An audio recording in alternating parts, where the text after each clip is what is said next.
자, 지난 시간에는 우리 뉴클레오타이드의 분해에 대해서 봤습니다. 자, 뉴클레오타이드가 어떻게 분해되느냐? 퓨린 염기 분해되어서 최종 배설물이 요산으로 배설됩니다. 요산 배설이 잘 안 됐을 때 통풍을 일으킨다. 자, 이렇게 얘기가 됐었어요.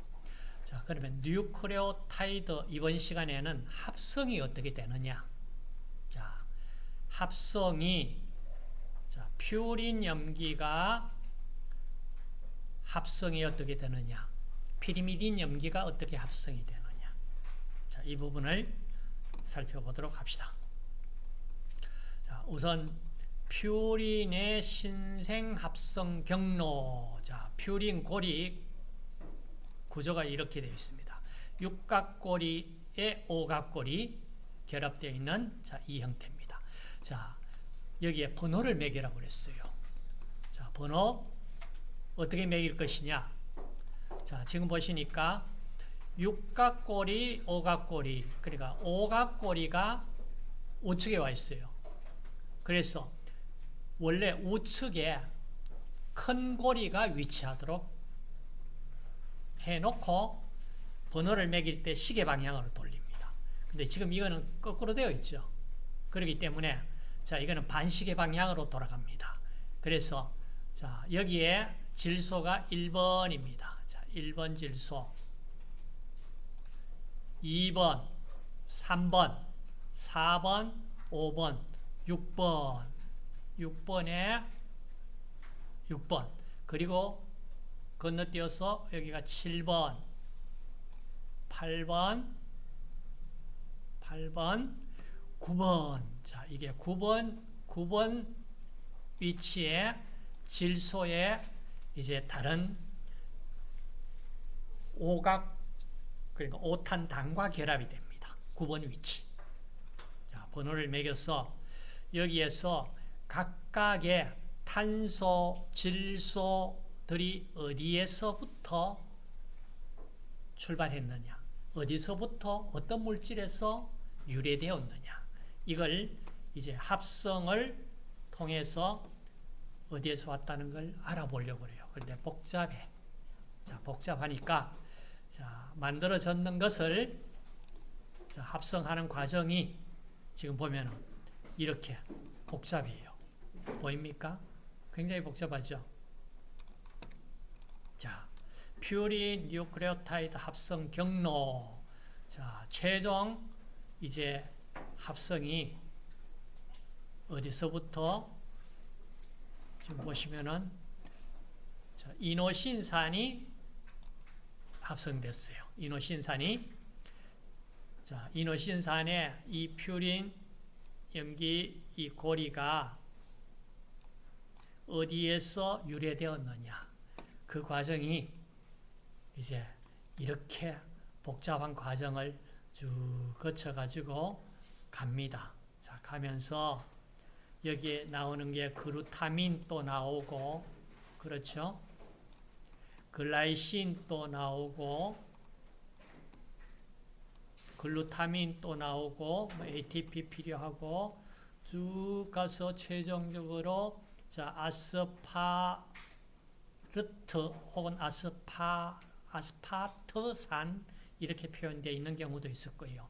R이 사실은 영어의 거의 무음입니다. 그래서 아스파르트산 혹은 아스파르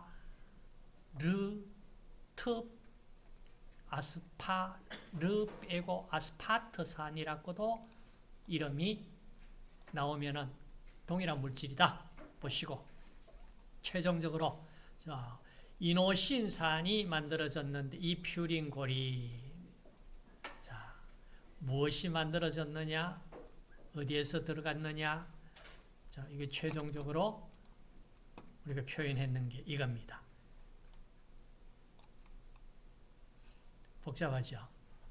자, 1번 질소 어디에서 왔느냐, 아스파트산에서 왔다는 얘기예요. 그 다음 2번 탄소 어디에서 왔느냐, 2번 탄소와 8번 탄소 폼산에서 왔습니다. 이팔폼산. 그 다음 3번, 9번 질소 어디에서 왔느냐? 글루타민 아마이드에서 온 질소다. 자, 3구 글루타민. 그 다음 6번 CO2에서 왔고요. 그 다음 나머지 부분이 자, 이것이 어디에서 왔느냐? 글라이신에서 왔다. 복잡하죠? 네? 복잡해요. 근데 어디에서 근원이 어디에서 왔느냐? 이거는 좀 기억을 하셔야 될 것 같아요. 복잡합니다. 자, 그 다음 넘어가고 피리미딘은 어디에서 왔을까? 자, 피리미딘은 어디에서 왔을까? 자, 피리미딘은 어디서부터 왔느냐? 자, 피리미딘 합성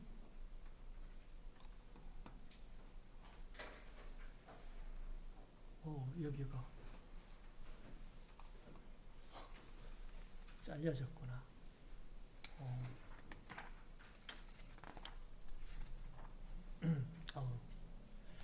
자, 잘려져서 안 보이네. 그럼 어찌됐든 여기 나오는 거 보세요. 자, CO2가 참여했고 글루타민, ATP 참여해서 카바모일 인산이 만들어졌습니다. 여기 질소가 글루타민에서 왔고 CO2 자 여기에서 왔습니다. 그 다음 자 거쳐서 최종적으로 만들어진 결과가 자 여기에서 보자. 자 번호를 자, 시계 방향으로 번호를 매겨야 될 거 아니야. 어디에? 자 여기에 질소가 1번 질소다. 시계 방향으로 돌자. 2번 탄소, 3번 질소, 4번, 5번, 6번. 자, 이렇게 번호를 매겼을 때, 자, 어디에서 왔느냐? 자, 1번, 자, 요 부분이 노란색 부분으로 되어 있는 이 부분이 아스파트산에서 왔다. 아스파트산에서 왔다. 2번 탄소 CO2에서 왔다. 3번 질소 글루타민에서 왔다. 자,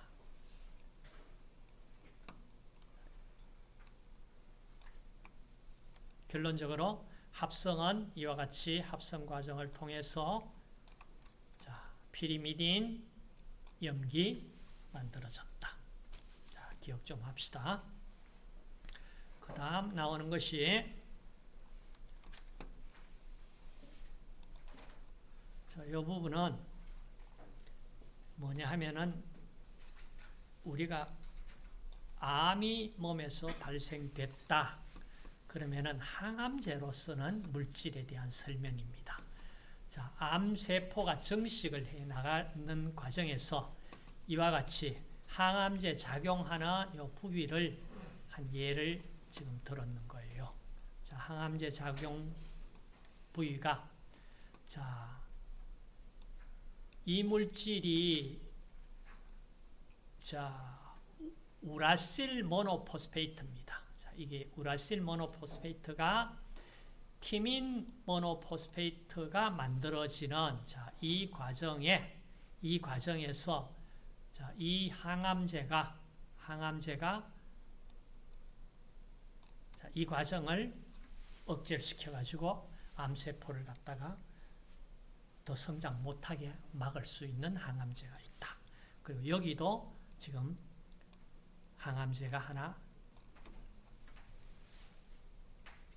작동되는 부위가 있어요. 그러니까 쉽게 얘기하면 암이 발생되어 가지고 암 조직이 자꾸 커져 나가는데 그걸 암 커져 나가는 어느 반응 메커니즘 중에 한 메커니즘이라도 저지시켜버리면은 더 이상 암이 발전할 수가 없잖아.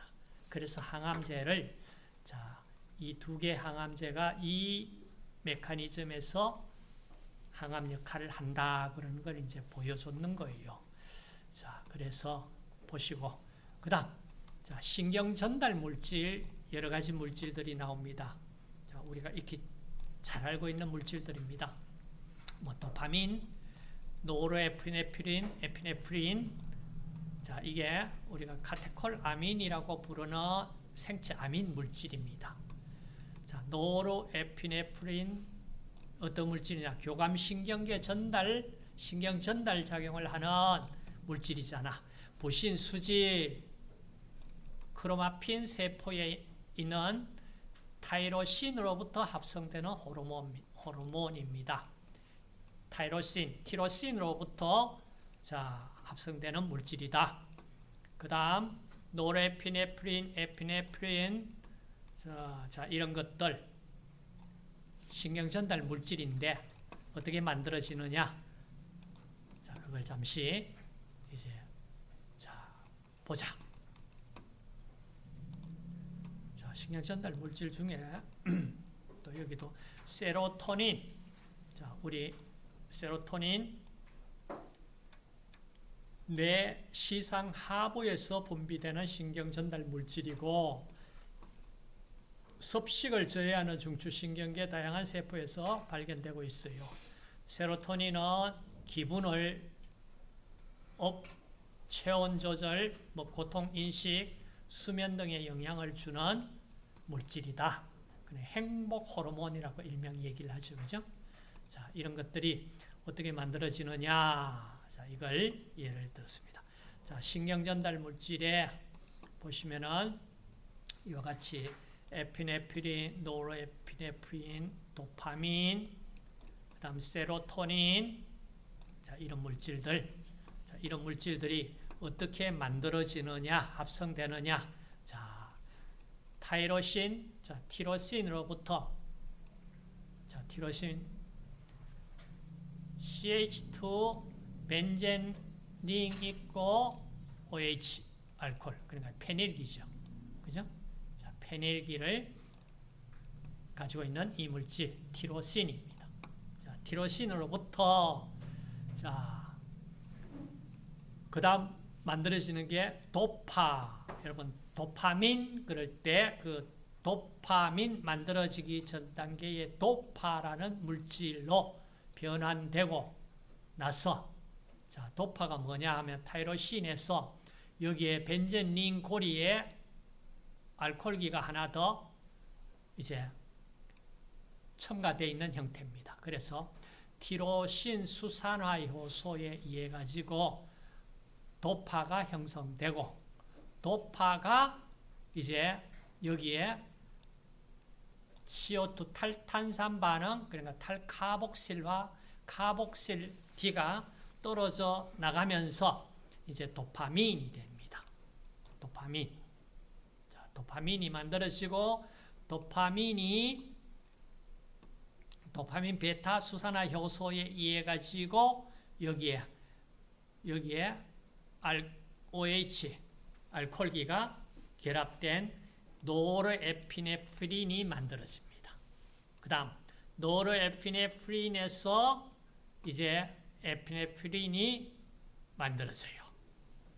노르에피네프린에서 에피네프린이 만들어지는데 에피네프린은 여기에 메칠기가 첨가되어 있죠.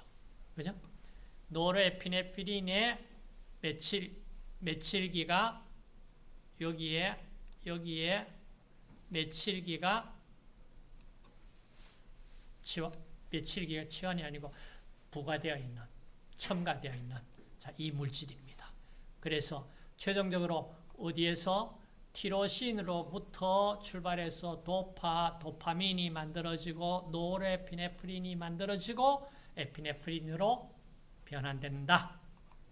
자, 그 다음 이게 글루탐산입니다. 자, CH2, CH2COOH 글루탐산에 탈카복실화 효소에 의해서 자, 카복실 기가 떨어져 나가고 남는 물질이 감마 아미노 부치르산, 다른 말로 가바라고 얘기를 해요. 가바라고 부르는 물질이에요. 들어보셨죠? 가바. 자, 왜 감마 아미노 부치르산이냐? 어디가 이게 알파, 베타, 감마 그러니까 카복실산의 첫 번째 탄소가 알파, 베타,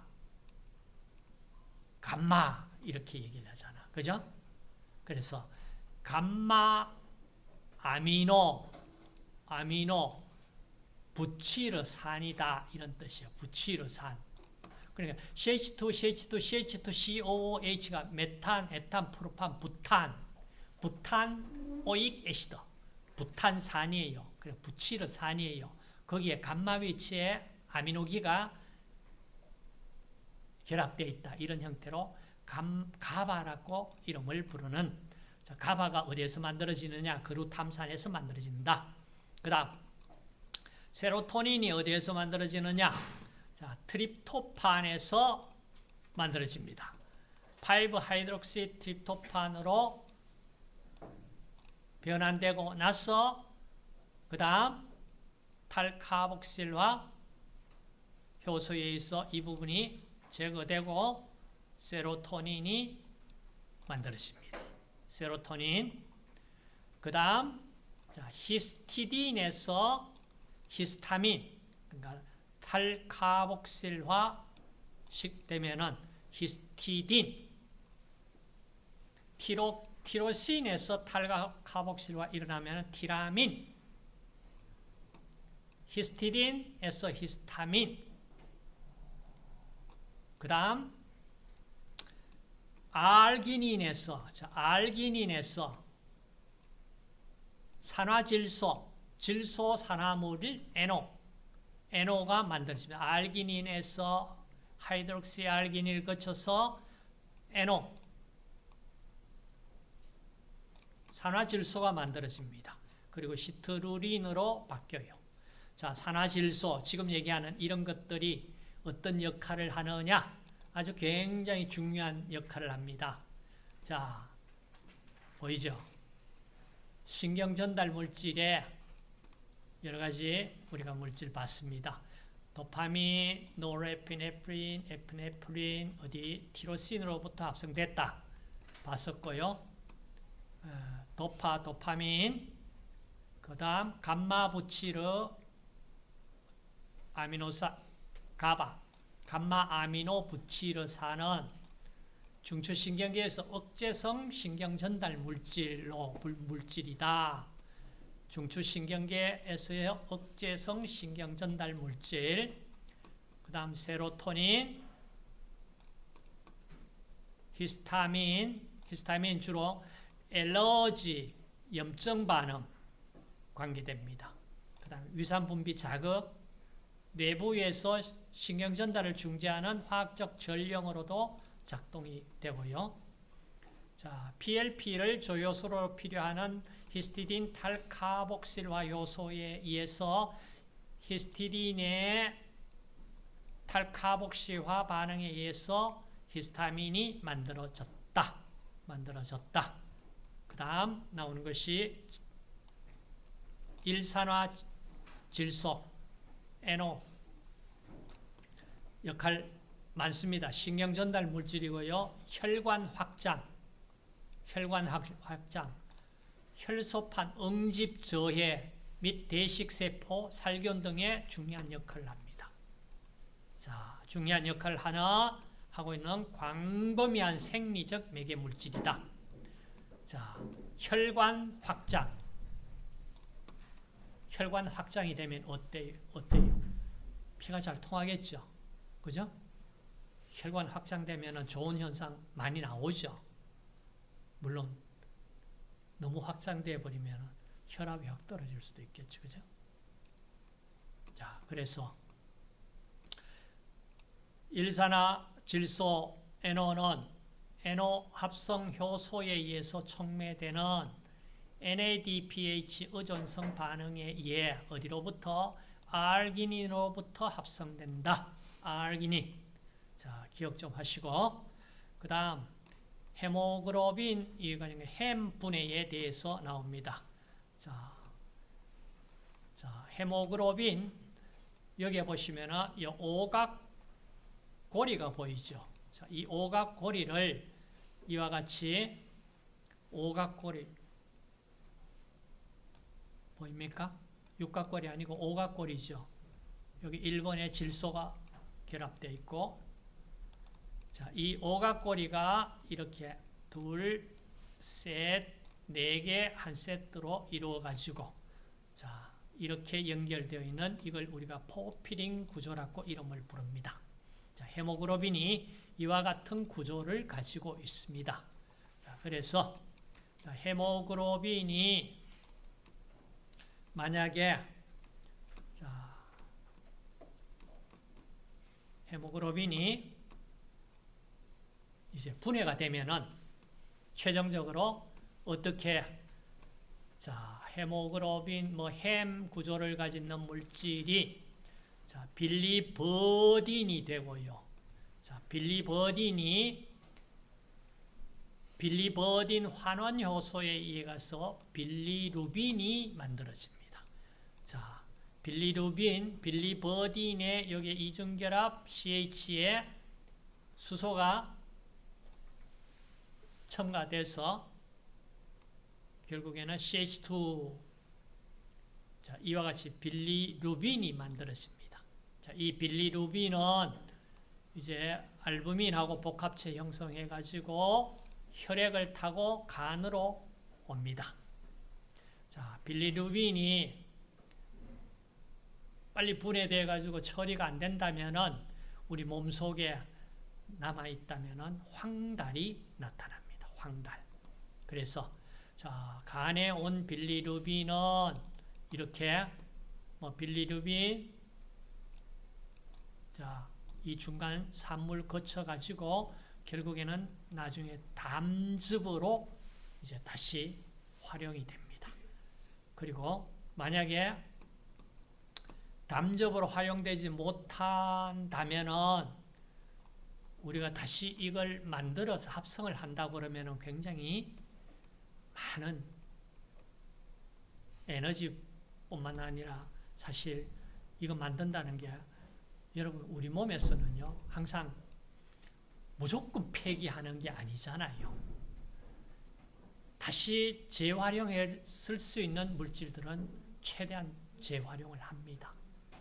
자, 그러면은 만약 헤모글로빈을 햄을 합성을 해야 된다면은 어떻게 합성이 되느냐? 합성되는 부분을 여러분 책에 언급을 했는데, 자, 햄 생합성이 어디에서? 자, 미토콘드리아 안에서와 세포질에서 두 쪽을 다 사용을 합니다. 자, 제일 첫째 시작이 미토콘드리아 안에서 시작됩니다. 자, 숙시닐 코에이가 글라이신과 결합해서 델타 아미노 레브린산이라고 그러는 자, 이 물질이 만들어지고 이것이 세포질로 이제 빠져나가서 이렇게 쭉 연결해 가지고 최종적으로 자, 이렇게 되어 가지고 다시 어디 미토콘드리아 안으로 들어와서 최종적으로 이와 같이 햄 구조 완성품을 만들어냅니다. 상당히 복잡하죠. 자, 이걸 재활용을 해서 쓰려고 그러면 쓸 수 있으면 쓰면은 좋을 거 아니에요. 그렇죠? 자, 그리고 나서 자, 지금까지 이제 핵산도 봤고 앞쪽에 염기 다 봤어요. 퓨린, 피리미딘 염기도 봤고 오탄당도 봤고 인산기도 다 봤으니까 이제 핵산에 13장에 들어가서 핵산을 보려고 합니다. 다시 말해서 핵산이 어떤 기본 구조를 가지고 있고 유전자 정보를 가지고 있습니다. 다시 말해서 DNA 속의 유전자 정보를 가지고 어떻게 해서 카피본을 전사 과정을 거쳐서 이제 카피본을 가지고 나와서 리보솜에서 단백질 만들어야 될 거 아니야. 그죠? 단백질 합성입니다. 자, 이 과정이 결국에는 우리가 지금 13장에서 공부할 내용입니다. 자, 13장의 공부할 내용인데 지금까지 보아온 자, 염기, 당, 인산 자, 이 그룹을 이제 여러분들 핵산 구조 생화학적 기능에 들어가셔서 이제 보실 거예요. 자, 오탄당 필요했고 인산 염기 종류별로 염기 종류별 번호 매겨 가지고 이해할 수 있도록 준비해 주시고 자, 단백질 합성에 대한 전체적인 내용은 우리가 동영상을 좀 보고 정리를 하도록 할게요. 자, 내가 네이버 밴더에 푸드올 밴더에 들어가서 동영상을 올려뒀습니다. 자, 거기에 한번 들어가서 내용을 보도록 하겠습니다.